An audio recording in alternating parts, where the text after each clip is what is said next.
Mesdames et messieurs, bonsoir. Le quorum étant là, il est 20h tapante, je vous propose de commencer. Et on va commencer, comme d'habitude, par l'appel. Alors, Jackie, il n'est pas encore arrivé.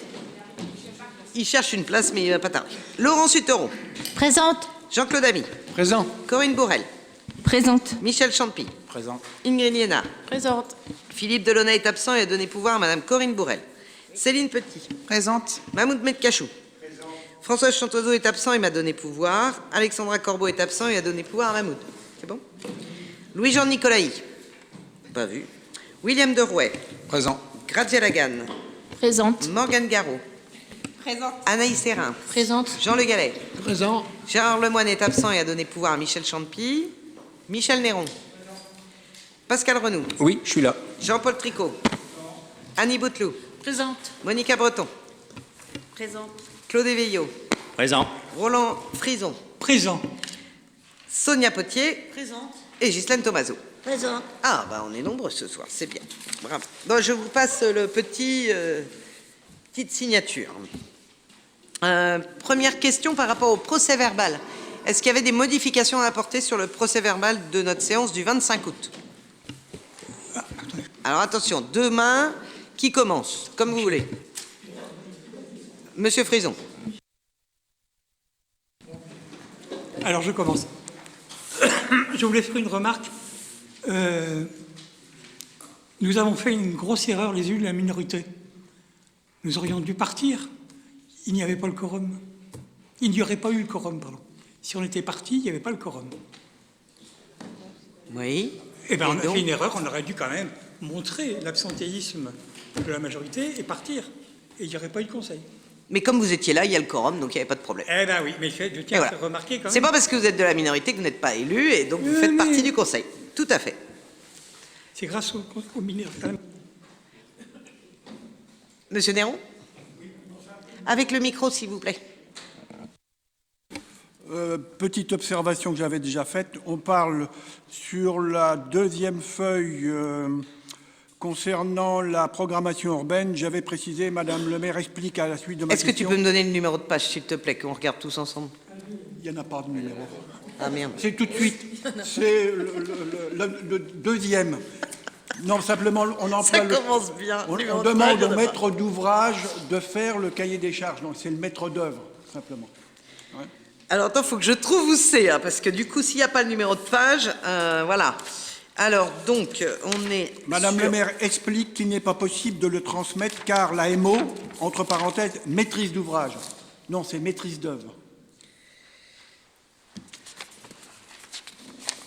C'est dans la deuxième feuille, normalement. C'est très près du départ. En haut. Tu as le support PowerPoint de présentation est annexé au présent verbal. C'est pas cette feuille-là? Ah non, c'est après. C'est-à-dire, je pense. Madame le maire explique qu'il n'est pas possible de le transmettre car le MO maîtrise d'œuvre et pas maîtrise d'ouvrage. Ah oui, exact. Bon, on va corriger. Pas de problème.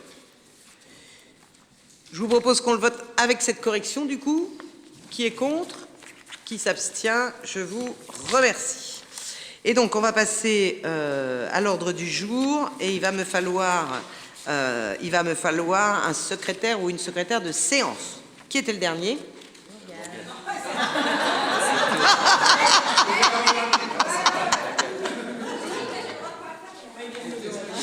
Et donc, William, tu es le prochain, c'est ça? Non. Et donc, le cahier, il est où? C'est toi qui l'as, là, non? Ouais, tout à fait. Voilà. Et donc, qui veut bien être secrétaire de séance ce soir? Un homme? Tout le monde regarde son papier. Jean-Claude, tu veux bien être secrétaire de séance? Voilà. Merci beaucoup, Jean-Claude. Tu étais sur le point de dire oui, Pascal. Ah, tu t'es fait doubler par Jean-Claude. Ouais, bon. Négocie, hein, peut-être que...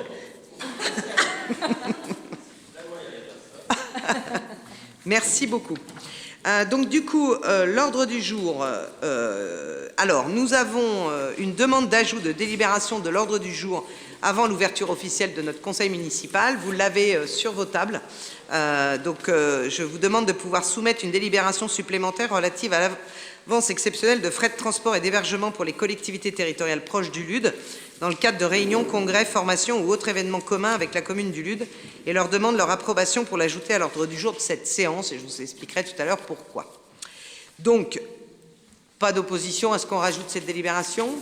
Pas d'abstention? Je vous remercie. Donc, on va faire un point sur les affaires générales. On a le rapport annuel du délégataire en eau potable, le schéma départemental d'accueil et d'habitat des gens du voyage. En affaires financières, donc, on a une convention relative aux travaux de restauration de la chapelle, des délibérations relatives à des demandes de subventions, des admissions en non-valeur et des décisions modificatives. En urbanisme, nous allons faire le point sur des cessions de parcelles, des conventions de servitude, une désignation d'un conseiller municipal et une délibération rectificative modifiant une délibération que nous avions prise avec Sarthabitat. En ressources humaines, nous avons l'instauration de la participation de la collectivité à la protection sociale et puis nous avons des décisions et des informations diverses. Personne n'est contre l'ordre du jour, personne ne s'abstient, je vous remercie. Donc, le premier point du coup, lequel on fait la délibération d'ajout après. Donc, premier point, on est en affaires générales et donc on passe à notre rapport annuel de du délégataire, donc en eau potable 2024. Est-ce que vous avez des questions par rapport à ce rapport? Michel, est-ce que tu peux éteindre ton micro? Parce que ça résonne en fait. Oui, au début, là, il est sur le chlorure de vinyle monomère que c'est maintenant à la collectivité de faire les analyses et plus à l'ARS. C'est possible, en effet, mais si l'ARS ne nous le demande pas, on ne l'a pas fait. Mais non, mais c'est à nous de le faire. Oui, mais j'imagine quand même qu'il y a une demande pour qu'on le fasse, sinon c'est pas automatique. Ah, si, c'est la loi.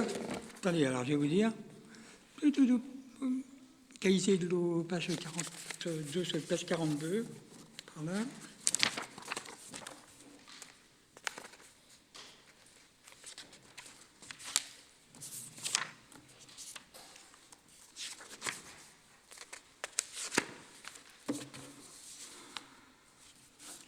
L'instruction de la Direction générale de santé en date 2020,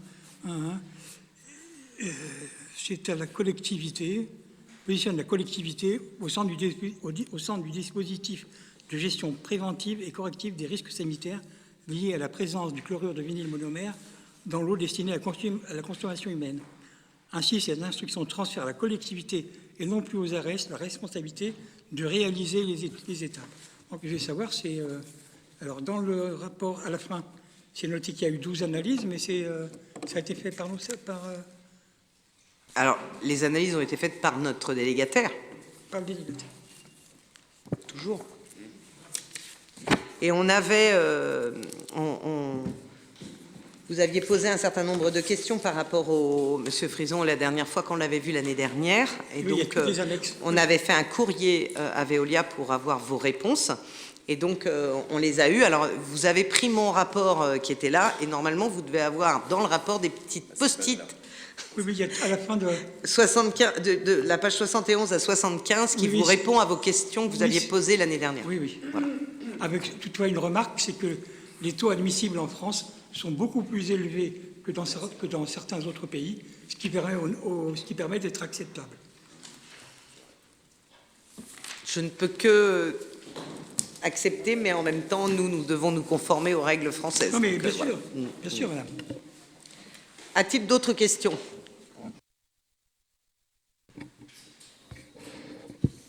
Oui, simplement rappeler et attirer l'attention du Conseil, que, notamment pour la partie 5, performance du réseau, où tout, par un miracle inconnu, tout va bien au niveau des taux. On est passé de 77,4% en 2023 à 90,4% en 2024.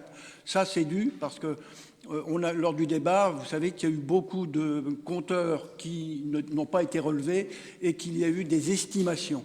Hein. Donc, il faudra attendre l'année prochaine et vous verrez que l'année prochaine, on ne sera pas à 90% parce que on n'a pas fait de changement de branchement ou de quoi que ce soit, de conduite ou de branchement. Donc, je ne vois pas pourquoi ça se serait amélioré comme ça par l'opération du Saint-Esprit. C'est surtout par rapport à la consommation parce que le rendement, et c'est par rapport au volume pompé et au volume vendu. Donc j'attire simplement l'attention que l'année prochaine, ça ne sera certainement pas comme ça. En sachant quand même que tous les ans aujourd'hui, et en particulier cette année, il y a un certain nombre de télérelèves qui ont été remplacés et un grand nombre. Il y a eu beaucoup de que, perturbations. oui, parce qu'on avait beaucoup de télérelèves qui ne fonctionnaient pas et donc ça a été remplacé, ça a été une grande demande qu'on a fait à Veolia. Donc en effet, il faudra être vigilant l'année prochaine. Très bien. Parfait. Ben, d'autres interventions sur le rapport? Même on avait des télérelèves qui n'étaient pas du tout sur les compteurs, tels qu'à la piscine. On les a mis après. On les a tous pointés, en fait. Parce qu'on a eu, du coup, en lien avec ce que dit M. Néron, nous avons eu des très fortes surprises en termes de factures. Puisqu'en fait, pendant 5 ans, ils ne sont pas venus relever. Et d'un seul coup, ils relèvent. Donc, comme pendant 5 ans, on a eu des estimations, c'est comme tout un chacun, vous imaginez bien qu'on peut avoir une belle surprise au moment de la... Voilà. Donc, on a eu des réunions avec eux, et on a négocié, en fait, des baisses de factures, puisqu'on estime que, dans la délégation de services publics que nous avons signée avec la mairie, ils doivent faire au moins une relève physique par an. Or là, sur certains compteurs, pas tous, mais sur certains compteurs, il n'y en avait pas eu depuis 4 ans. Et donc, d'un seul coup, ils arrivent, ils font la relève hygiénique, et puis on a 20 000 € d'augmentation d'un seul coup. Et donc là, on les a reçus, on a tout pointé, toutes les télérelèves qui ne marchaient pas, les compteurs qui n'avaient pas été relevés, etc. Et donc, on a négocié les tarifs, puisqu'il y avait une très forte augmentation du coût. Et même, il y avait aussi certains particuliers qui ne laissaient pas rentrer les gens de chez Veolia. Oui, pour voilà. Il y a encore plus d'une centaine de compteurs qui n'étaient pas, au cours de cet exercice, qui n'étaient pas pris en compte malgré tout. Donc, alors, moi, je parlais que des compteurs publics. Là, vous parlez des compteurs privés, mais sur les compteurs publics. Bien sûr. Très bien. Je vous propose de passer aux voix, du coup, ce rapport. Qui est contre? Qui s'abstient? Je vous remercie. Donc, on a en point suivant donc, le schéma départemental d'accueil et d'habitat des gens du voyage de la Sarthe 2026-2031. Nous avons un avis à donner sur donc ce schéma. Le dernier avait été adopté en 2019 et était arrivé à échéance, et donc il a été révisé. C'est un schéma départemental avec des actions mises en œuvre pour les gens du voyage. Voilà. Est-ce que vous avez des commentaires ou des questions sur ce schéma? On n'a pas eu de schéma. Si, il était en téléchargement. Oui. Et il est là. Vous pouvez l'avoir aussi si vous voulez. Pas de problème. J'ai eu un problème avec le téléchargement parce qu'il était valable sur 3 jours. Et moi, je n'ai pas regardé dans les 3 jours. Alors, comme je vous disais en arrivant, quand ça vous arrive ce genre de choses, il faut tout de suite envoyer un mail à la commune pour qu'on puisse vous imprimer tout et pour pouvoir vous les donner ou vous les laisser à disposition à la mairie pour que vous veniez les chercher. N'hésitez pas. Monsieur Néron, vous aviez allumé le micro? Oui, non, simplement, moi je trouve que c'est un schéma qui est abouti après des études très larges, donc le contenu est très intéressant. Non, simplement, d'une façon pratique, que quand on a des gens du voyage qui viennent et qui forcent l'installation sur un terrain privé, on a 48 heures, on est obligé de les accueillir et de ne pas lancer la procédure avant, quoi. Je pense que dans les relations classiques qu'on peut avoir avec eux, l'expulsion tout de suite, c'est pas possible, quoi. En fait, quand vous avez des gens du voyage qui arrivent et qui forcent, il faut aller sur le terrain, il faut leur remettre, donc il faut préparer un arrêté d'expulsion. Cet arrêté, on le donne le jour J et ils ont en effet 48 heures pour partir, en fait. C'est-à-dire que c'est pas qu'on les expulse pas, c'est qu'ils ont 48 heures on leur donne 48 heures pour pouvoir quitter le terrain. Mais si vous donnez pas l'arrêté d'expulsion le jour 1, et que vous le donnez le jour 2, c'est 48 heures de plus. D'accord ? Donc il faut être très réactif tout de suite lorsqu'il y a ce genre d'événement. Après, je rappelle quand même que sur la commune du Lude, nous avons pris des arrêtés d'expulsion de 6 mois pour une famille en particulier de gens du voyage qui, par 2 fois, qui posent des problèmes dans la ville, qui ont agressé, à l'époque, qui avaient agressé un commerçant, et du coup, j'avais réussi à les expulser 6 mois. Donc, une fois 6 mois, ils sont revenus, je les ai réexpulsés une deuxième fois 6 mois.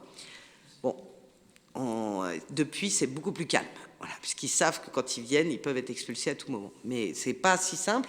Maintenant, je tiens à dire aussi qu'on a des gens du voyage qui sont très très bien et qui travaillent aussi chez nos arboriculteurs, etc. Et on doit aussi les recevoir, c'est un mode de vie et qu'on a un terrain évidemment au LUD.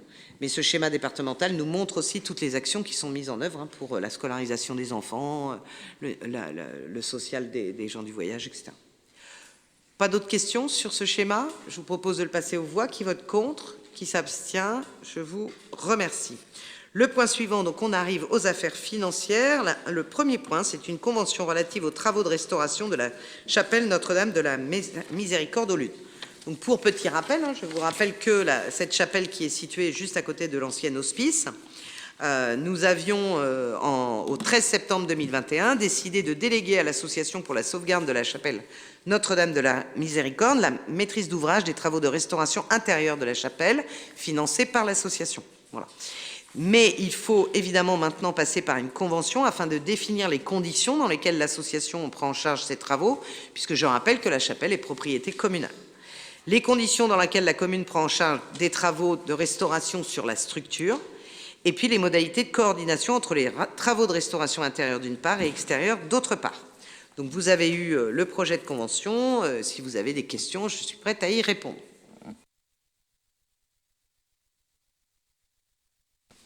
Pas de questions particulières? Bon, du coup, je vous le propose aux voix.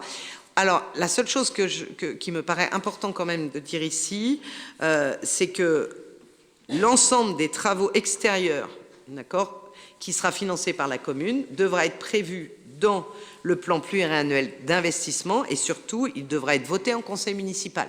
D'accord ? Il y a une liste aujourd'hui de travaux qui ont été notés sur la structure, mais évidemment, cette liste ne sera pas faite en 2026. L'idée, c'est de lister les travaux essentiels sur la structure, les travaux qui vont être réalisés à l'intérieur, et on reviendra en conseil municipal à chaque fois pour voter les travaux réalisés.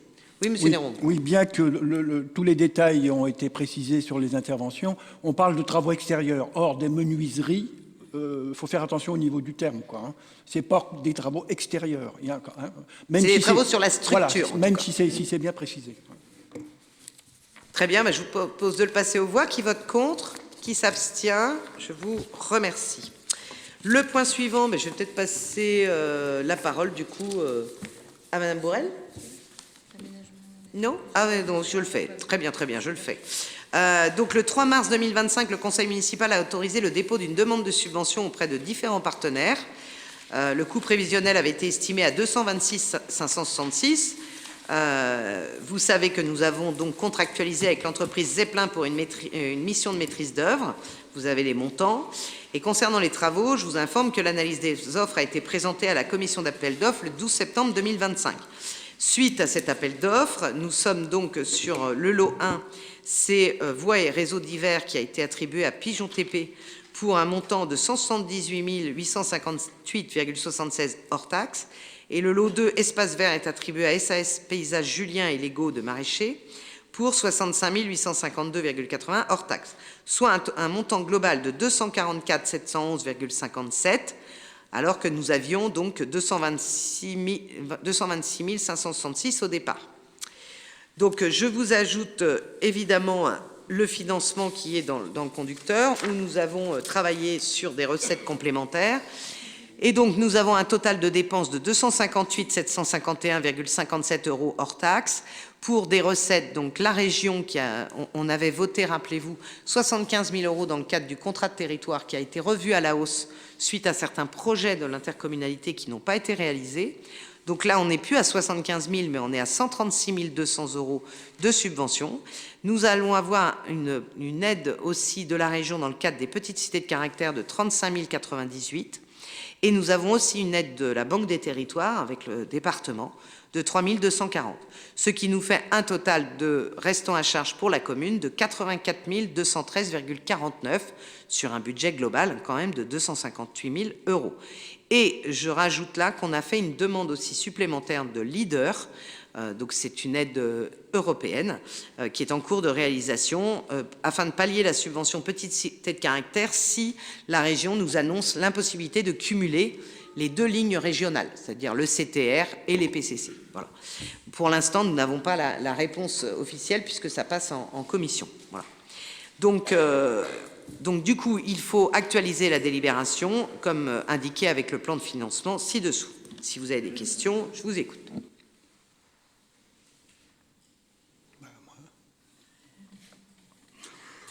Oui, petite question. Lors de la délibération précédente, au mois de mars, il était prévu une demande auprès de l'agence de l'eau. C'est net alors l'agence de l'eau? Oui. Pas éligible sur ces travaux-là. Ok, alors, en dessous, dans la demande de subvention des fonds européens Leader, ça viendra en substitution si la région ne nous donne pas ou ça peut se cumuler? Alors, normalement, on a une obligation de restant à charge pour la commune. De 20%. Alors, 30% pour la région. Même avec les petites cités de caractère? Oui. Quel intérêt alors on a dit? Eh bien, en fait, Et même en commune de soutien, enfin de revitalisation rurale, on ne peut pas aller jusqu'à 80%? Non. Par contre, en fait, la difficulté qu'on a majeure dans les textes, c'est que le contrat de territoire, il doit rester 30% à la commune. Par contre, dans le cadre du leader, on peut aller jusqu'à 100% de financement. Donc, on a fait une demande de leader pour savoir. Alors, vous savez que le leader, on ne va pas avoir le subventionnement avant 2 ans à peu près. Hein, c'est toujours très long. Mais néanmoins, on le demande, ce qui veut dire que potentiellement, on pourrait avoir une subvention plus importante que les 70% si on cumule avec le leader. La seule chose, c'est qu'il faut que la région accepte que ce soit plus que 70%. Voilà. Donc aujourd'hui, la négociation, elle est surtout autour des petites cités de caractère, puisque c'est 2 lignes régionales. Finalement, là, si vous lisez bien, hein, on a 170 000 € de la région, en fait, sur ce projet. Voilà. Donc il faut aujourd'hui qu'ils décident de faire une exception sur la loi de non-cumul entre les aides sectorielles et les aides du contrat. Au niveau de la région, on est noté CPDL. C'est plus le CTR, alors c'est quoi ça, CPTL? C'est le contrat des Pays de la Loire, ça s'appelle maintenant. Ou autre, c'est-à-dire qu'il y aurait une porte ouverte pour, si on n'avait pas cet élément-là, on pourrait... Ah non. C'est juste la CPDL 2026. Donc, autre, c'est pas possible. Non.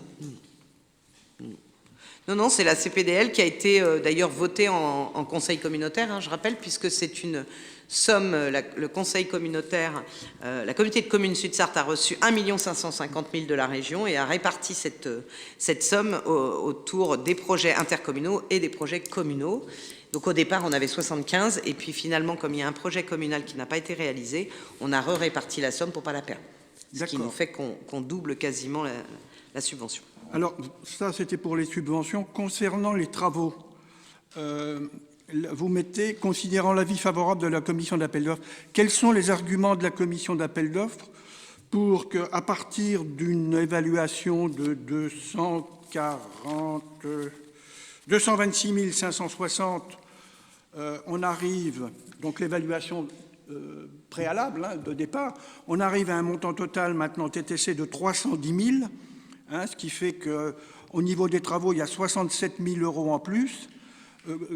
Quelles sont les motivations de la commission d'appel d'offres pour ne pas déclarer l'appel d'offres infructueux? Parce qu'il semblerait que les entreprises ont fait un effort à travers ce prix-là, donc c'était encore plus élevé. On a quand même une différence de 30%, c'est énorme. Ça ne va pas s'arrêter là. Hein. Entre les estimations aujourd'hui et les ouvertures de marché, nous avons 30 à 40% d'augmentation sur nos tarifs sur tous les marchés. Oui, mais il y a un problème avec la maîtrise d'œuvre, là, parce que moi, je veux bien qu'il y ait des petits décalages, mais 30%, c'est énorme.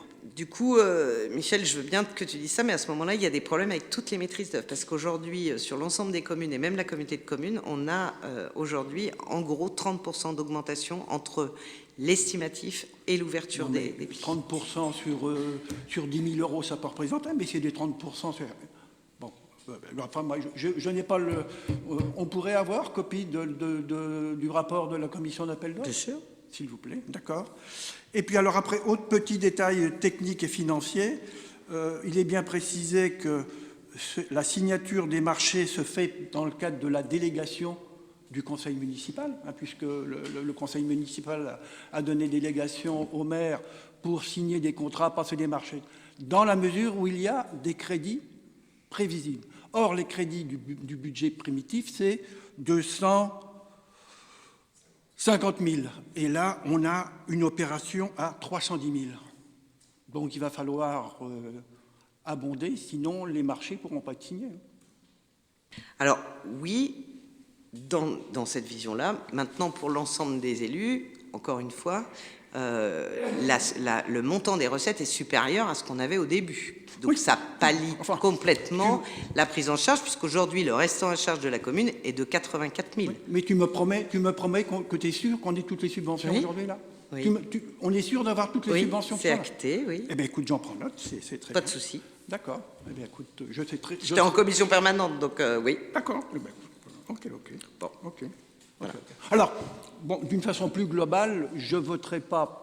Non pas, je ne suis pas d'accord pour les demandes de subvention, je suis tout à fait d'accord pour les demandes de subvention, mais dans le cadre du budget, je n'avais pas voté le budget, notamment parce que je considérais que ces travaux Berge du Loir numéro 2 n'étaient pas urgentes. Voilà, donc je n'accepterai pas la modification. Voilà. Mais je tenais quand même à faire un petit commentaire sur ce qui était proposé. Voilà. On a bien entendu. Michel, pas de souci. Très bien. D'autres commentaires ou pas? Moi, je finis quand même par dire que pour une opération, je rappelle que la phase 0 des bords de Loire était à 800 000 €. Donc, je veux bien entendre. Là, aujourd'hui, on a négocié une deuxième phase qui est quand même à 300 000, donc largement en dessous. Et en plus, avec un restant à charge pour la commune à 84 000, je trouve que c'est une belle opération et qui permettra l'aménagement futur du site. Et on est bien obligé de commencer par quelque part. Voilà.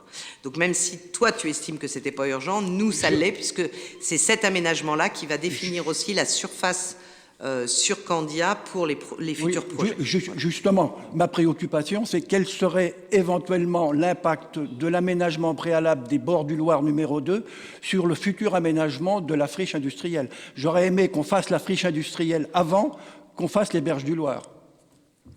Ben, sauf que c'est pas possible, puisqu'en fait, ça doit être une opération globale, puisque les berges du Loir, comme tu dis, prennent une partie de la surface de la friche. Donc, tu peux pas aménager la friche et ensuite aménager les bords de Loire. On n'aurait pas eu assez de surface. À moins que tu saches, que tu aies plus d'informations sur moi, mais aujourd'hui, l'aménagement de la friche Candia, j'en connais pas la finalité précise. Donc, voilà, je me dis peut-être que l'aménagement préalable des berges du Loir pourra avoir une incidence sur des propositions d'aménagement de la friche Candia, c'est ça. On peut toujours tout imaginer, voilà. Oui, tout à fait. Voilà.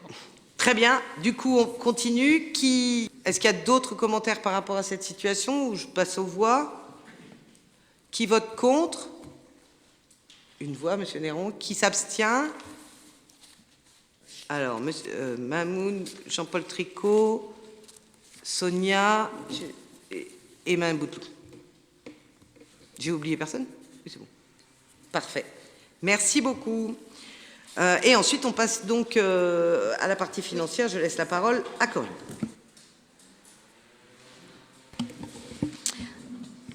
Donc, on a une admission en non-valeur de créances éteintes.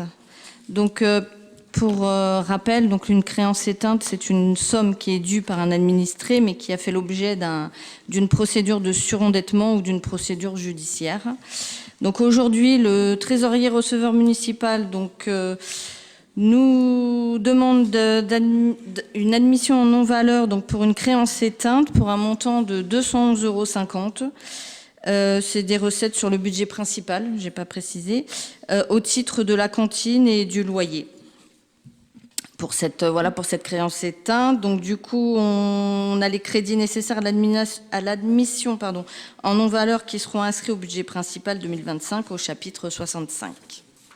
Avez-vous des questions contre cette créance éteinte? On peut passer au vote. Qui est contre? Qui s'abstient? Merci. Ensuite, on a une admission en non-valeur là, de créances irrécouvrables, ce qui est différent. Du coup, donc là, le receveur toujours nous propose donc une demande d'admission en non-valeur des produits irrécouvrables. Donc là, pour un montant de 244,09 €, sauf qu'on a une somme de 78 € qui peut être récupérée puisque c'est une créance au nom d'un notaire. Donc, sachant qu'on va pouvoir récupérer les 78 €, on vous propose donc la somme du coup qui passe à 166,09 pour la créance irrécouvrable, qui est un petit peu moindre que ce qu'elle n'est. Est-ce qu'il y a des questions? Qui est contre? Qui s'abstient? Merci. Ensuite, il y a une autre admission en non-valeur de créances irrécouvrables, toujours sur le budget principal. J'ai oublié de vous dire juste avant, c'était le budget assainissement, je n'avais pas précisé, pour les 166,09. Ensuite, donc l'admission en non-valeur de créances irrécouvrables, donc là, sur le budget principal. Donc c'est pour la somme de 1632,50, sachant qu'on a une somme de 53,08, pareil pour des taxes d'ordures ménagères et un petit ajustement de loyer qui est auprès d'un professionnel de santé, du coup qu'on va pouvoir récupérer. Donc la somme va être un petit peu moindre, de 53 €. Donc on vous propose 1579,42 donc de produits irrécouvrables qui représentent des impayés de cantine, un peu de loyer, puis des pertes. C'est une somme globale sur des taxes d'ordures ménagères, des pertes de livres de la bibliothèque, etc. Y a-t-il des questions? Oui. Est-ce que le trésorier receveur a tout fait pour récupérer? Oui, quand ça devient irrécouvrable, oui. Parce que c'est Oui. trop facile si... Voilà, après, si... Non. Comme toujours, ils font je le nécessaire. C'est vrai que c'est des pertes qui sont définitives souvent. moi, ce que je voudrais, Soit il y a eu des ouais. poursuites ou Moi, il n'y a pas moyen. Ouais, ce que je voudrais, c'est... On a quand même de l'épreuve de ça. Oui. Eh ben oui, il fait son travail, le trésorier. Oui, mais il peut dire le trésorier sans faire... Voilà. Bah, je pense pas, non. Ils ont des procédures, Parce des suivis, bien évidemment. À force, quand même, bon, là, il y a plusieurs cas. Bon, après, il y en a pas beaucoup. Après, ça regroupe beaucoup. Hein. Si par exemple... 1500, là, quand même. 1500 oui, €. 1500 Oui, mais Pascal, €. souvent 1500 €, c'est pas une somme, Non, c'est c'est plein ça, de petites c'est plein de sommes. petites. Ouais. Et je rappelle que les toutes petites sommes sont pas recouvrables. Sont pas recouvrables. Non, Aussi. Il y a un minimum je sais pour bien. pouvoir être recouvré. Parce que moi, je serais d'accord à la rigueur si c'était pas mélangé la cantine, les loyers et Là, l'eau à la rigueur. par exemple, c'est une somme globale. Là, moi, Bah j'ai oui, des petits voilà. détails. Par exemple, la cantine, il y en a pour 707 €, mais ça peut être, je vais dire, 15, 20 personnes avec des La petits, cantine, des petits montants. Je serais d'accord. Après, mais il y a un le- petit loyer, mais Voilà. de mémoire, je crois que c'était une entreprise qui avait fermé, quelque chose comme ça. Et après, la somme de 806 €, ça regroupe les taxes d'ordures ménagères, des pertes de livres. Enfin, là, on n'a pas de détails On n'a pas de par rapport à ça. Mais c'est plusieurs s'il a fait le nécessaire. plusieurs personnes et voilà, sur la quantité. Mais effectivement, oui, ils font tout leur possible avant. Quand ils arrivent là, c'est qu'ils sont au bout du bout, j'ai envie de dire. Voilà. D'autres questions? Qui est contre? Qui s'abstient? Je vous remercie. Ensuite, on passe à des décisions modificatives. Donc d'abord sur le budget d'assainissement.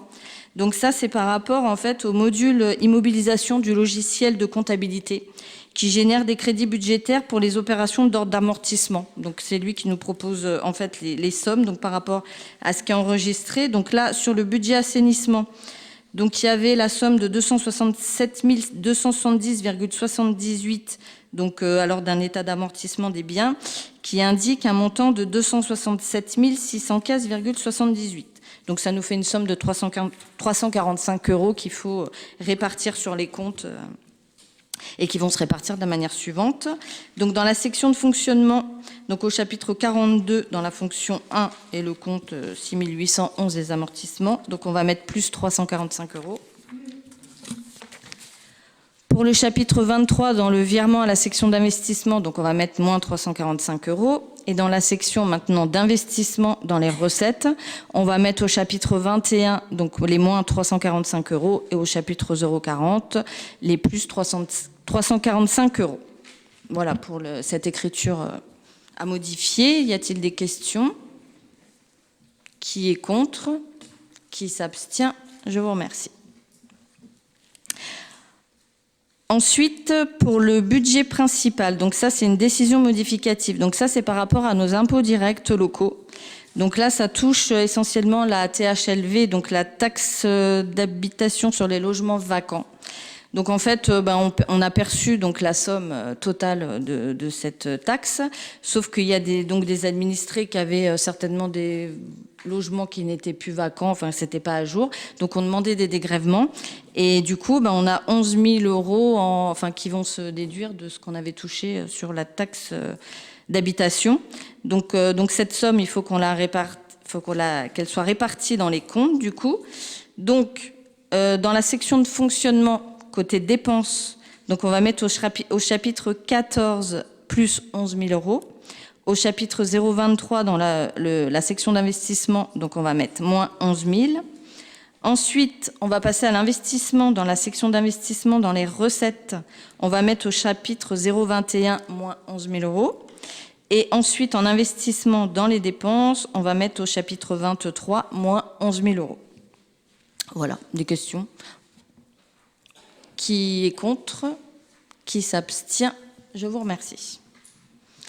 Ensuite, une autre décision modificative, toujours sur le budget principal. Ça, c'est la même chose qu'on a vu tout à l'heure en assainissement par rapport au logiciel qui est le module d'immobilisation. Donc là, il y a une reprise de subvention de 4 000 euros. Donc c'était un acompte de 120 000 euros perçu en 2021 pour la construction de bâtiments à vocation économique Z2 des Tourelles qui n'a pas été budgétisé. Donc l'écriture de 4 000 euros, donc elle va être en section de fonctionnement en recettes. Dans le chapitre 042, on va mettre plus 4 000 euros. En fonctionnement, donc du côté dépenses, au chapitre 023, on va mettre plus 4 000 euros. En section d'investissement recettes, cette fois au chapitre 021, on va rajouter les 4 000 euros. Et en section d'investissement dans les dépenses, au chapitre 040, donc les fonds affectés à l'équipement, plus 4 000 euros. Voilà pour l'écriture qu'il va falloir passer. Des questions? Qui est contre? Qui s'abstient? Et je vous remercie. C'est bon pour les finances ce soir.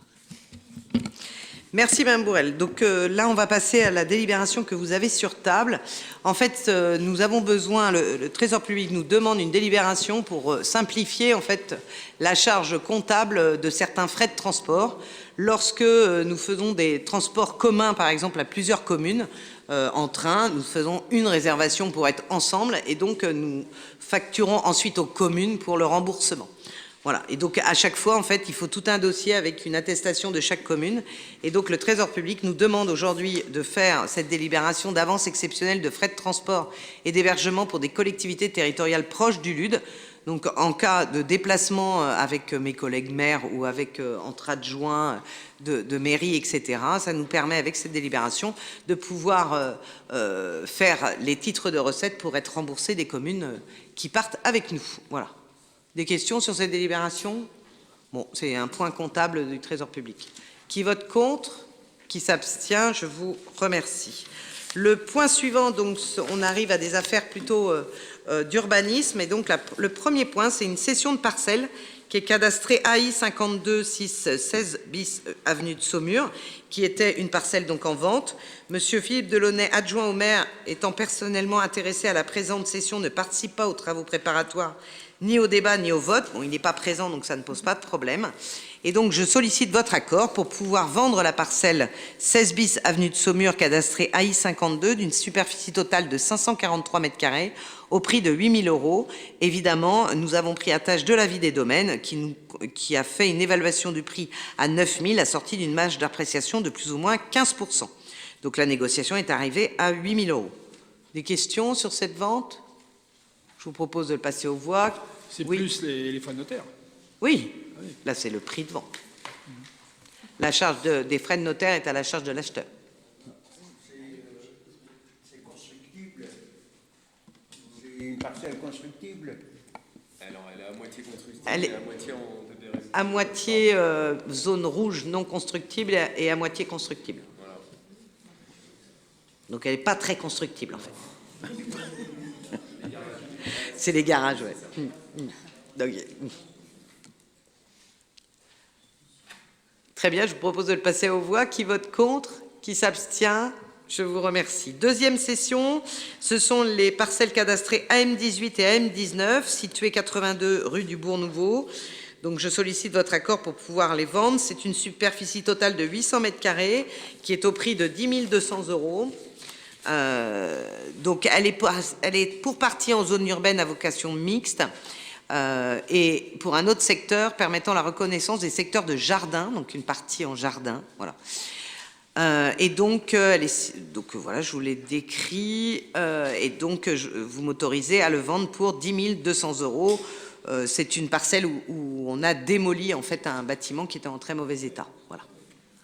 Pour ceux qui cherchent à savoir où c'est. Je vous propose de le passer aux voix s'il n'y a pas de questions. Qui vote contre? Qui s'abstient? Je vous remercie.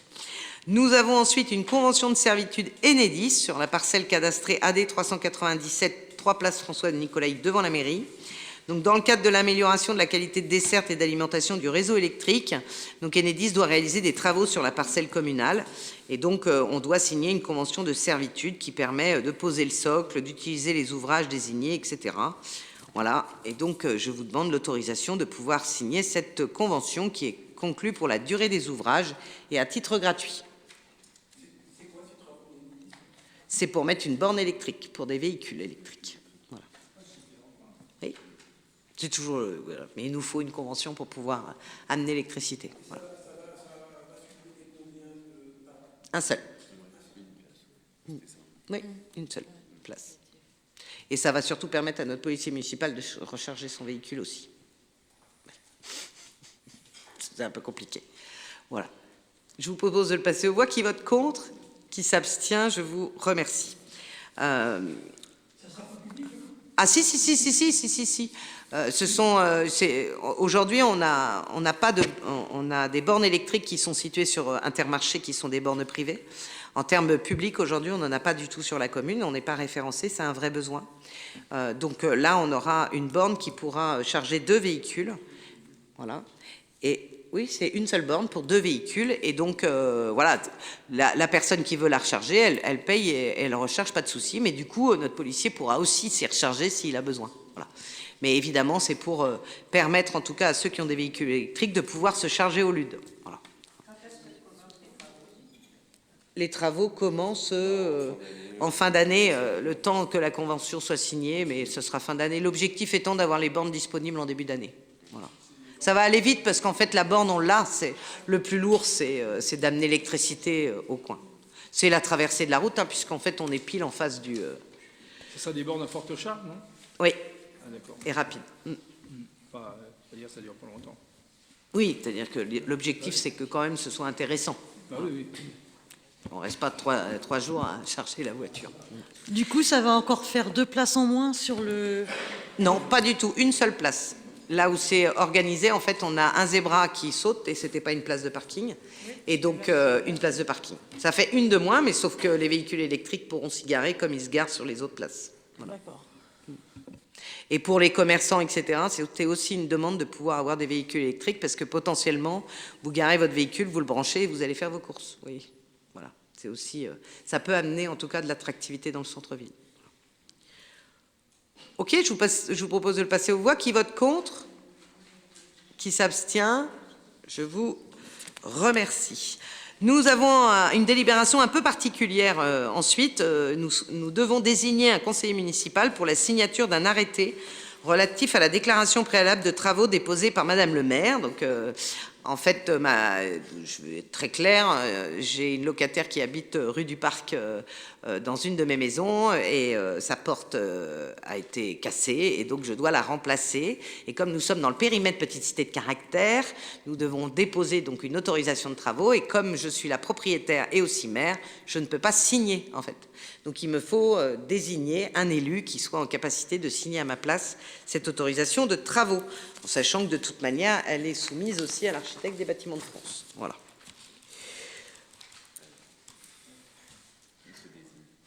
Et donc, qui accepte de signer un adjoint? Oui. Madame Bourrel se propose de signer, donc si vous êtes d'accord, eh ben, très bien, merci beaucoup, Madame Bourrel. Et c'est Madame Bourrel qui paye la porte? Non, non, c'est toujours le maire qui paye la porte, mais bon, voilà. Mais ce serait une bonne...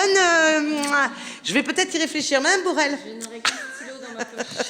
C'est là, moi, à ta place, je me fierais. Hein. Donc, je vous propose de passer aux voix donc, qui accepte donc, que Mme Bourrel signe cette déclaration préalable de travaux. Donc, qui est contre? Qui s'abstient? Je vous remercie.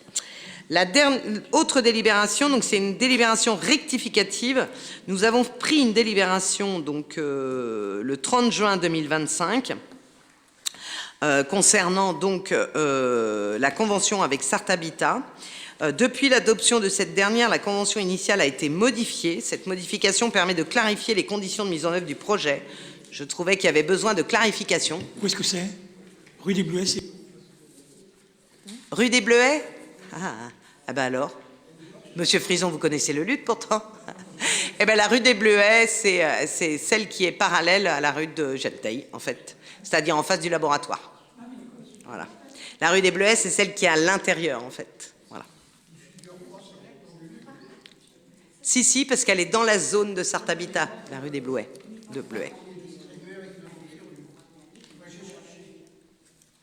Chercher sur le plan de Lude, à travers les rues, elle n'est pas présente, cette rue des Bleuets. Ben, la rue des Bleuets est dans le site de Sarthabitat. Non, mais je veux dire, elle ne figure pas en tant que telle. Ah, c'est possible. Mais en tout cas, elle figure bien au niveau de la poste, ça c'est sûr. Donc, bref, nous avons, je vous rappelle que c'est une proposition de réaliser 22 logements locatifs, dont 3 logements adaptés labellisés Habitat Senior Service, puisque ce sont des habitations. Alors, comme j'ai entendu plein de choses, donc on va être clair. Ce sont des maisons individuelles, ce ne sont pas des immeubles de 10 étages qui vont se positionner à côté des Lilas, puisque j'ai entendu plein de choses là-dessus. Ce sont des logements à dominante personnes âgées et personnes handicapées, puisque l'objectif pour nous, c'est de renforcer l'accueil de la résidence des Lilas, qui est aujourd'hui complètement louée et que nous n'avons plus de place et nous avons une liste d'attente. Donc ça nous permet d'avoir des logements neufs, adaptés, de rez-de-chaussée et adaptés aussi à l'handicap. Donc voilà pourquoi ils sont placés juste à côté de la résidence des Lilas, puisque potentiellement ils pourront utiliser aussi la salle d'animation de la résidence des Lilas. Voilà. Et donc, comme on l'a modifié, peut-être qu'il faut que je vous explique un petit peu. On a modifié le cadre réglementaire de la réalisation de ces logements avec le déroulement de la procédure d'acquisition, l'enveloppe financière aussi qu'on a revue ensemble, puisque la mairie participe évidemment, puisque la réalisation complète du site sera faite par le bailleur Sarthabitat, et ensuite on redonne à la mairie les voiries en fait, et donc les réseaux, et c'est pour ça qu'on participe, on paye une participation pour le financement de ces voiries qui nous reviendront en propriété, comme les autres surfaces d'ailleurs, sur les autres sites de Sarthabitat. On a modifié aussi la date de dépôt de permis de construire, en fait, je pense que c'est ça qu'on a modifié. Voilà. Donc ça, ce sont les différents points qui ont été modifiés. Avez-vous des questions? Je vous propose de passer aux voix cette convention. Oui. Alors, pour pas qu'il y ait d'ambiguïté, tu parles de logements affectés à des personnes à mobilité réduite, mais dans la convention, il y a 3 logements affectés à ces gens-là. Oui, il y a 3 logements labellisés. Ça ne veut pas dire que les autres ne sont pas affectés à des personnes âgées ou à mobilité réduite, mais il y en a 3 qui sont labellisés, ce qui permet à Sarthabitat d'avoir des subventions. Mais les autres seront quand même adaptés aux personnes âgées et en fauteuil roulant. Ils seront tous adaptés C'est obligatoire maintenant. D'accord. Non, mais c'est parce que comme je voyais qu'il y en Mais avait ceux-là 3. sont labellisés, en fait, ils sont spécifiques. Et alors le distinguo entre ces 3-là? Eh ben, c'est des aménagements intérieurs. Alors, donc, ce sont des logements qui doivent être proposés à un demandeur âgé de plus de 60 ans, alors que les autres peuvent être proposés à des personnes handicapées de moins de 60 ans. Les 3 là, c'est obligatoirement des plus de 60 ans, selon des exigences du label, hein, voilà. Qu'est-ce qu'il y a d'autre? Voilà, c'est ça. C'est principalement les 3 HSS sont spéciales pour les plus de 60 ans avec un handicap. Ce seront des théâtres ou des 2? Alors, de tête, si tu veux avoir le détail, il y a des donc ça va du T2 au T4.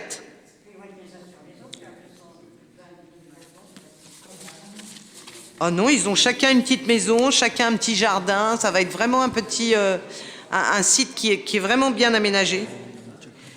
Tu pourras venir voir le plan si tu veux, ça te donnera une idée. Ah non, là c'est bien aménagé, je trouve. Il y a Monsieur Bertrand qui est au milieu. Et voilà. Et la rue des Bleuets derrière, ils ont vraiment prévu les parkings. Ils ont prévu plein d'allées piétonnes et vélos. Enfin, ça va être vraiment un site qui va être en plus très nature, avec beaucoup d'arbres, etc. Donc ça va être très joli et bien placé, puisque ce sont des logements qui sont en face du laboratoire, à côté de la zone commerciale, à côté des Lilas. Donc je trouve que voilà, c'est un beau projet en tout cas. Je rappelle quand même qu'on a une participation financière qui est placée sur 300 000 euros. C'est un budget global de plusieurs millions en création. Donc, 3 millions. On n'aurait pas réussi, nous, à financer 3 millions de logements. Donc, voilà. Oui. D'autres questions? Oui. À notre charge, je reviens aussi, tu parlais tout à l'heure de la voirie, l'assainissement, l'eau, l'électricité. Oui. Allez, Oui, on regarde les charges aussi. Et même les Dans aménagements les 300. extérieurs. Même les aménagements extérieurs en rapport de terre, éventuellement. C'est dans les 300 000. Oui, c'est ça. Oui, petite question, puisque dans le cadre du droit à la réservation de logements pour la commune potentiellement pourrait réserver 4 logements. Est-ce qu'on les réservera? Ben oui, en fait, c'est par rapport à ce que je vous disais Il tout à l'heure des Lilas. y a l'engagement financier à côté. C'est-à-dire que si on bloque ces 4 logements-là et qu'ils ne sont pas utilisés, c'est nous qui payons les loyers. On est d'accord, mais Voilà. ils seront utilisés vu la liste d'attente qu'on a. On a besoin de logements pour renforcer les Lilas. Bah, tu peux demander à ta voisine, je pense qu'elle va te répondre. Oui, non, mais c'est très bien. Très bien. Tu évoquais le cas de M. Bertrand. J'ai ouï dire qu'il y avait un problème de servitude. C'est réglé, ça? Oui, tout à fait, c'est réglé. On a un rendez-vous avec Certahabitat pour lui expliquer la semaine prochaine. Mais en effet, on a retrouvé tous les textes, donc il n'y a pas de souci de servitude. Tout à fait. L'échéancier prévisionnel, parce que je vois juin en annexe 1, mais alors, globalement, la réalisation de cette opération-là, c'est quel 2027-2028. 2027-2028.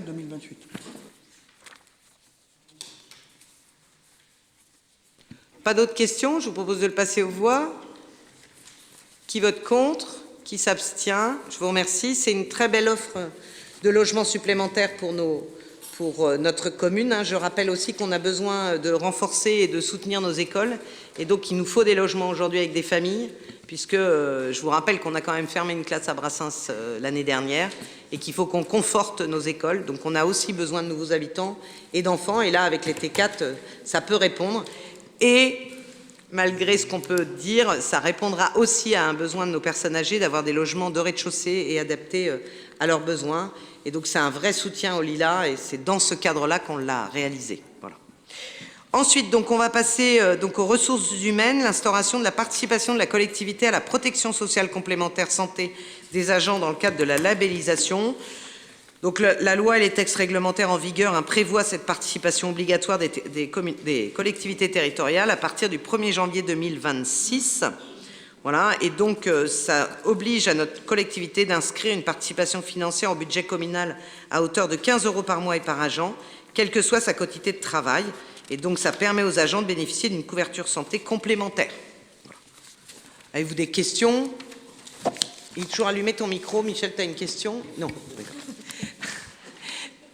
Donc je vous propose de le passer aux voix. Qui vote contre? Qui s'abstient? Je vous remercie pour les agents et puis évidemment pour nous. Je voulais donc, on arrive au bout de nos délibérations et donc je voulais vous donner des informations diverses. Donc vous dire que le marché de travaux de mise en séparatif EUEP et du renouvellement AEP de l'avenue de la Libération, donc nous avons ouvert les plis. Voilà. Et nous avons on a cette chance d'avoir plusieurs entreprises qui ont répondu à tous nos marchés et donc la commission d'appel d'offres s'est réunie. Nous avons donc un retour aussi peut-être sur la réunion de présentation du diagnostic et du schéma directeur assainissement qui s'est déroulé le mercredi 24 septembre. Donc l'objectif c'était de faire un point sur la lagune et la station de Dissé-sous-Lude. On a été plutôt une bonne surprise sur le classement obtenu. Tu peux aussi parler à deux voix, Jean-Claude, si tu as besoin. Donc la capacité hydraulique de la station, la charge évaluée à 54% de sa capacité. alors qu'on y a intégré les 19 logements potentiels de la Croix-Blanche. Donc on est à peu près environ de 50% de capacité disponible. Donc on peut refaire des logements à Dissé, il y a 50% de disponibles sur la lagune, pas de souci. En capacité organique de traitement, on est à 36%, c'est une situation qui est très satisfaisante. Et en traitement des eaux pluviales, on est à une efficacité de 95%, donc très bien aussi. Alors par contre, nos bâches sont à changer, ils sont en état médiocre, donc on a un suivi nécessaire. On a le réseau rue des Fosses qui est légèrement poreux, 50 mètres à peu près, mais qui répond quand même hydrauliquement aux besoins de la commune. Tous les résultats bactériologiques sont bons, la conformité est respectée. La capacité de fonctionnement de la station est très bonne, elle répond aux besoins de la commune. Étude complémentaire, une étude spécifique sur les 50 mètres va être réalisée puisqu'on a estimé que ces 50 mètres étaient poreux. Et donc le rapport final sera prévu fin décembre. Voilà. Donc c'est plutôt une très bonne nouvelle pour la lagune de Dissé qui fonctionne très bien. Je voulais aussi vous informer, parce que c'est le cadre et c'est officiel, des renonciations de déclaration d'intention d'aliéner. Je rappelle pour tout le monde, en fait, ça veut dire que la commune a renoncé à son droit de préemption. Nous avons refusé donc ce droit sur la vente donc, de 10 allées Jacques Brel, 17 Grande Rue, 5 avenue de Talouette, 4 Chemin des Vignes, 16 rue de l'Image et 54 rue de Montruchon. Alors, pour les informations de commission, je vous propose de commencer par l'information pour Philippe Delaunay, puisque comme il est absent, il m'a laissé des informations à vous lire. Alors, le marché de Noël, important. Donc, notez bien dans vos agendas, il aura lieu le 30 novembre prochain, le marché de Noël. Comme d'habitude, à l'espace Ronsard et sur l'esplanade Ronsard. Les invitations sont lancées depuis plus d'un mois maintenant et on a pas mal de retours. Donc, Monsieur Delaunay invite les Ludois concernés à se manifester au plus vite s'ils souhaitent une place sur le marché, puisque comme on a pas mal de demandes, ce serait dommage quand même que les Ludois n'aient pas de place.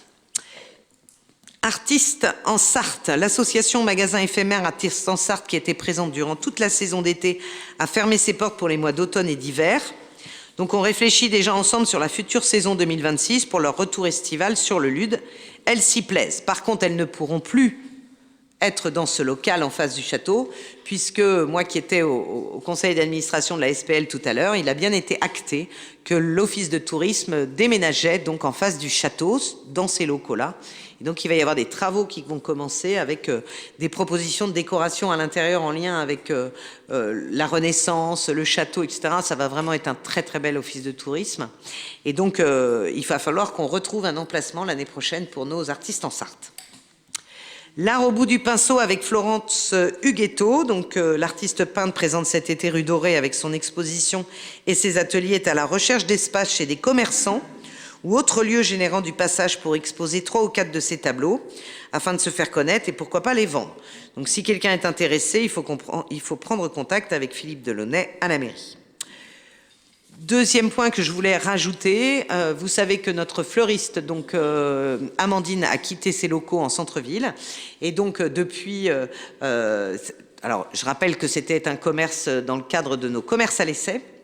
Et donc nous avions mis une petite annonce et donc je peux vous annoncer que nous avons signé la semaine dernière donc un contrat de bail dans le cadre des commerces à l'essai avec une jeune femme qui est auto-entrepreneuse en fleurs et en création florale et donc elle va s'installer à partir de mi-novembre, voilà, en centre-ville. Donc on récupère une partie de création florale sur le centre-ville et tant mieux, ça nous manquait beaucoup. Enfin, je voulais vous informer aussi que la zone des Tourelles, on pourra vous donner les noms exacts lorsqu'on aura signé, mais en tout cas, aujourd'hui, la zone des Tourelles, dans sa globalité, les 3 bâtiments sont pleins, puisque le premier bâtiment est occupé dans son entièreté par donc Pic Prune, notre brasserie qui fonctionne très bien. Le deuxième bâtiment, nous avons donc une entreprise qui s'est positionnée pour le récupérer en entièreté aussi. Donc lorsqu'on va signer le bail, on va pouvoir vous donner le nom de l'entreprise qui va aussi créer de l'emploi, évidemment. Et puis le troisième bâtiment, donc on a une partie qui est occupée par d'Alain Bastard, pour ceux qui savent, qui travaillent chez nous et qui se sont installés. Et la deuxième partie qui était disponible va aussi être prise par une entreprise qui va créer un laboratoire et qui va aussi créer de l'emploi. Et donc on va pouvoir vous communiquer le nom de ces entreprises dès la signature des baux qui devrait pas tarder là, parce que c'est incessamment sous peu. Voilà. Donc c'est une très bonne nouvelle. Tous nos bâtiments vont être pleins. De l'activité, de la création d'emplois, c'est vraiment une très très bonne nouvelle. Bon, maintenant on n'a plus du coup de bâtiments disponibles pour d'autres entreprises, mais voilà, c'est mars 2026 arrive et donc il faudra qu'on réfléchisse demain pour installer de nouvelles entreprises dans d'autres locaux. Je propose de passer la parole à Monsieur Ami.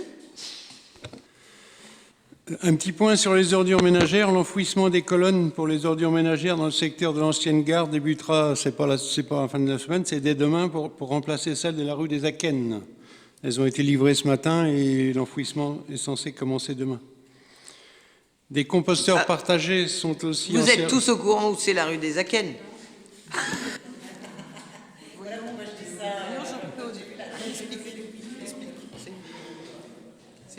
La rue des Akennes, c'est la rue qui est entre le boulevard Fisson et la rue du Parc, pour ceux qui se donnent une petite idée. Le plus dur, c'est pas de la trouver, c'est de l'écrire.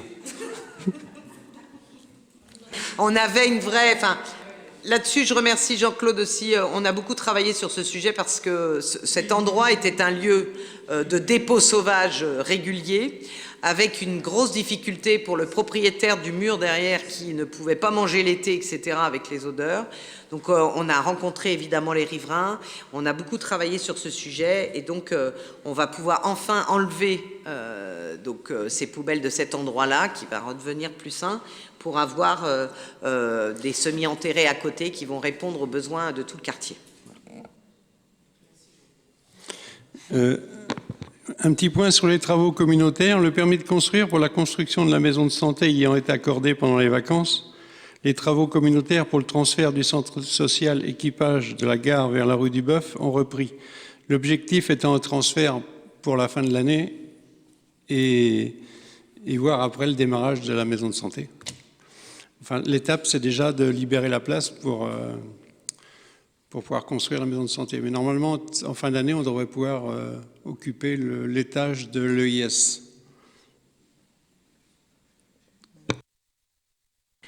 Très bien, merci Monsieur Ami.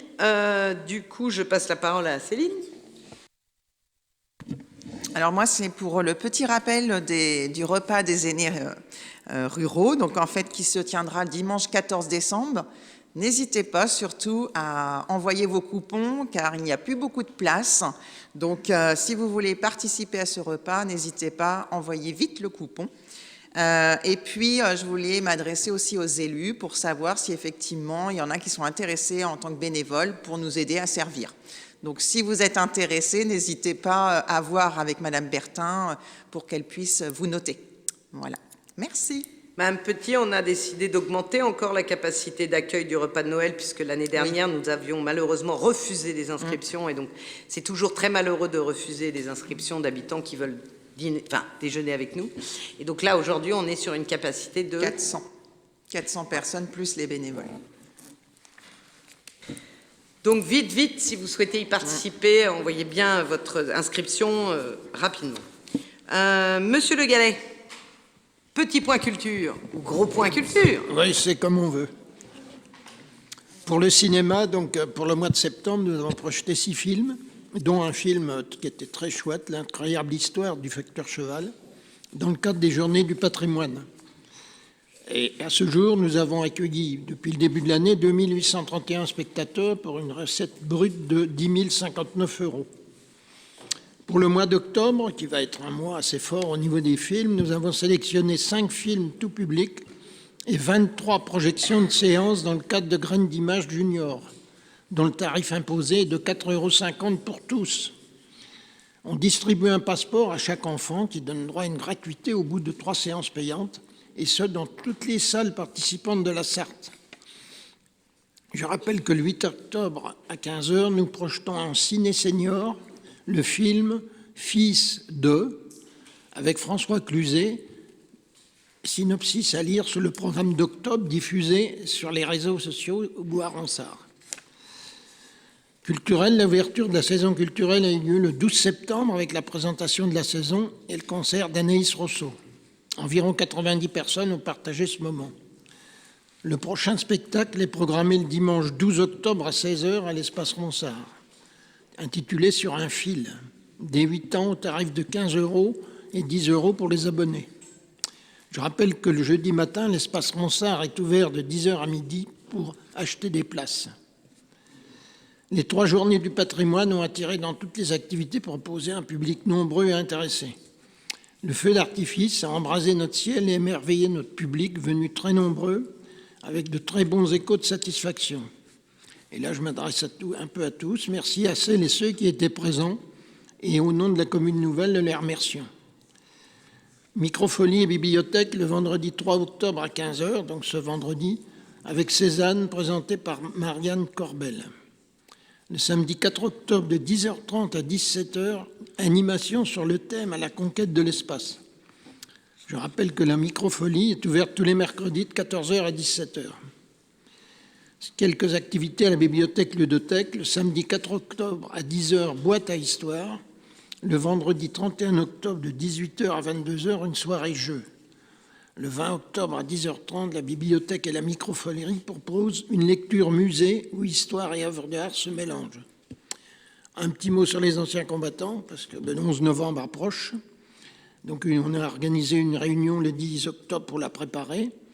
Et cette année, nous rendrons hommage aux morts de la guerre de 1870 en déposant une gerbe au monument aux morts du canton qui leur est dédié à l'entrée du vieux cimetière. Ce monument date de 1904. Et bien sûr, ça s'ajoute à la cérémonie habituelle. On vous donnera les détails lorsqu'on a fait notre réunion du 10 octobre. Voilà. Merci Jean. Juste une information que je voulais vous donner aussi avant de passer aux questions de la minorité. Le département vient refaire les enrobés du boulevard Fisson à partir du 20 octobre. Donc il y aura une déviation par le boulevard Talouette et puis par l'avenue de la Libération. Et donc je voulais quand même informer l'ensemble de la population puisqu'ils vont venir faire des travaux. Et donc pour l'avenue de la Libération, tous les travaux que nous allons faire en termes d'assainissement et tout ça que je vous ai parlé tout à l'heure, les travaux débuteront en début d'année 2026. Le boulevard Fisson, il sera fermé la route sera fermée la nuit ou c'est que la journée? Alors comme pour moi c'est la bande totale, donc à mon avis elle va être fermée la nuit aussi, le temps de réalisation. Ce sera trop dangereux, ils vont creuser, ils vont raboter, etc. Donc oui, il y aura de l'alternat de toute manière aussi. Donc mais je préférerais vous prévenir, voilà. Mais on pourra toujours passer. Et puis il y aura des panneaux d'information qui vont se mettre en place et voilà. Donc le rabotage est prévu le mardi et les enrobés jeudi ou vendredi selon la météo. Ça va aller vite, hein. C'est pas 15 jours de travaux, hein. C'est 3 jours. Voilà. Et ils souhaitent dévier voilà. Oui, le 20 octobre. Pas tout à fait la semaine prochaine. Je vous propose de passer aux questions de la minorité. Pardon. On n'a pas de trottoir à refaire, non? Mais il ne touche pas, ça. Oui, parce que je réponds à Jean-Paul d'abord, si tu veux bien, et puis après je réponds à toi.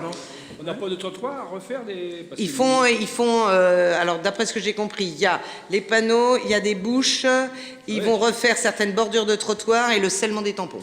Ah oui, d'accord. Mais ils refont l'enrobé, là, boulevard Fisson et les canalisations d'assainissement et d'eau, on ne change rien? Ah bah pas là, non, puisque c'est le département qui fait. Non, mais c'était à nous d'anticiper ça. Comme on n'a pas été prévenu, on a été prévenu des travaux là. On refait de l'enrobé et on va recasser après? Ah bah. Eh oui. C'est aberrant quand même. Ça tombe pendant les vacances scolaires? C'est aberrant. Oui. Oui. Ah. Ben oui, ils font souvent ça en lien avec l'écart. On l'avait déjà reculé, reporté. Et là, on ne peut plus. On ne peut plus. Non, parce qu'on l'avait reporté avec le boulevard de Talouette. Ils avaient fait à la place. Mais là, ils veulent le faire. Voilà. Pas moyen d'intervenir auprès du département pour coupler les travaux? On l'a déjà reporté, les travaux. Donc aujourd'hui, ils veulent les réaliser, ils les réalisent. En fait, c'est une départementale, hein, je rappelle quand même. Hein, c'est pas une voie communale, hein, donc c'est de leur responsabilité. Donc, eh bien là, on l'a reçu il y a 29 septembre qu'on vient de recevoir le mail. Donc c'est aujourd'hui.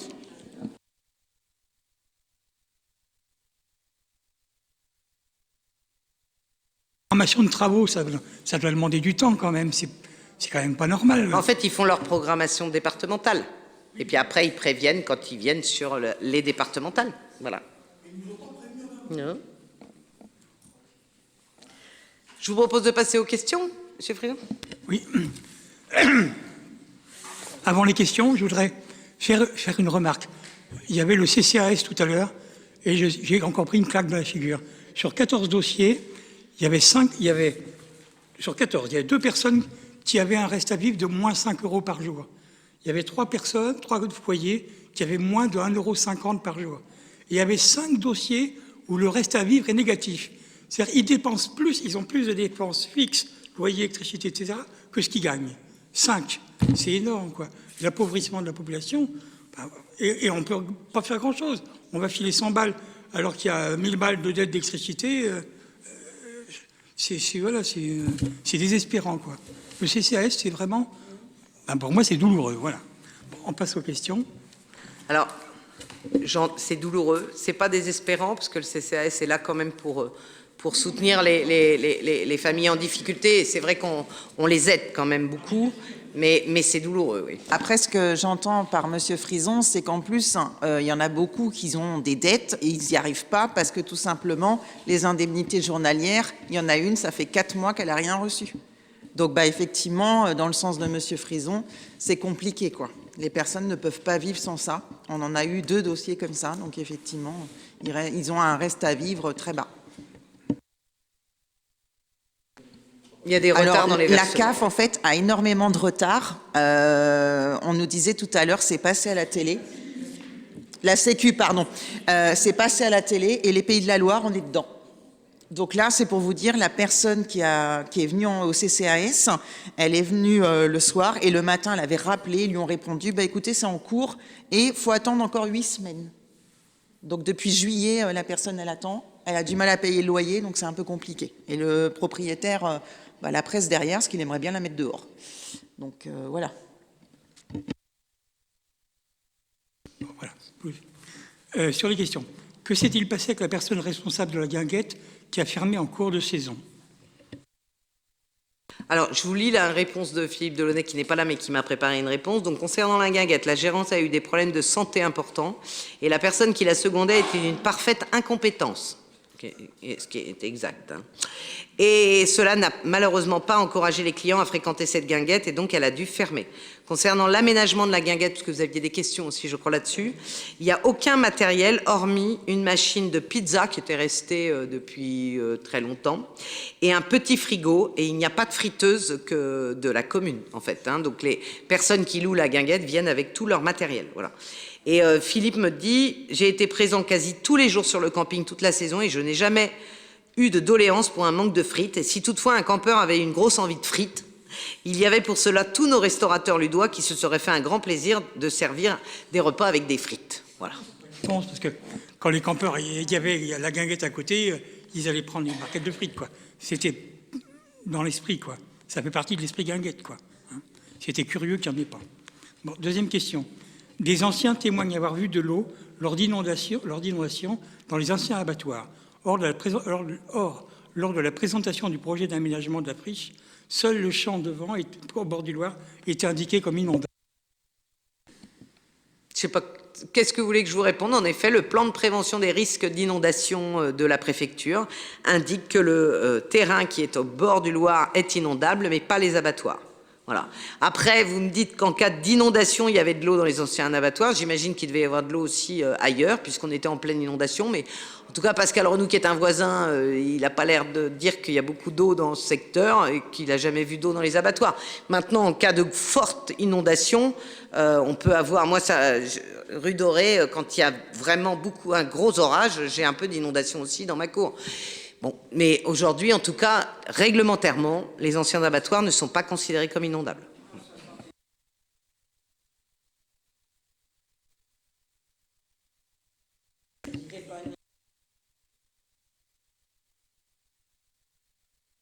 Autre question. Il semblerait que le double stop de la rue de Gaulle et place de la Mairie puisse être cause d'incompréhension entre automobilistes.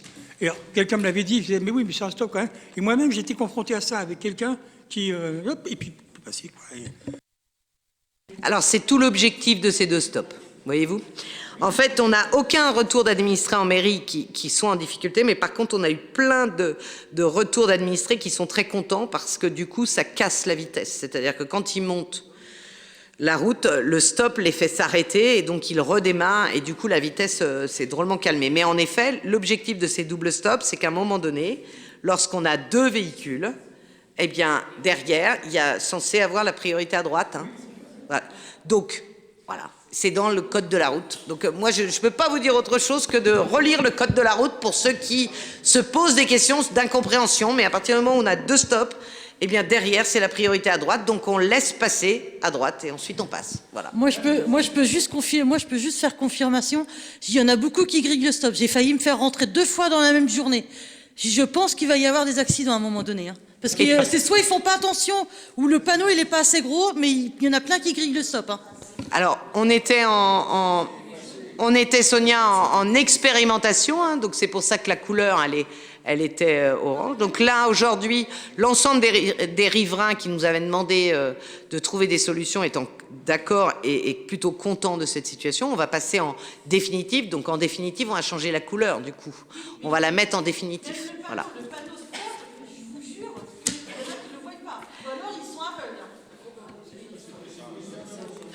Après, le non-respect du code de la route, c'est pas que ici, je peux t'en donner plein. Rue Montruchon, on a aussi des stops et la plupart du temps, ça se passe très bien. Les riverains sont très contents aussi, on les a gardés. Mais j'en ai quelques-uns qui les respectent pas. Hein. Et là, il faut la gendarmerie à ces moments-là.